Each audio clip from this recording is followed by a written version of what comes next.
Welcome guys, today in this video gonna to show you how to automatically hide the taskbar in Windows 10 PC. So guys, if you want to automatically hide the taskbar in Windows 10 PC, very easy. Firstly, right click, after click on this option, after click on taskbar, and here option automatically hide the taskbar in desktop mode, so toggle on position, that is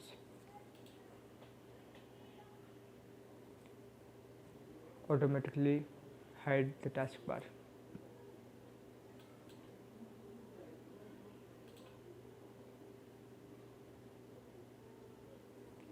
And if you disable, so toggle off position, that is.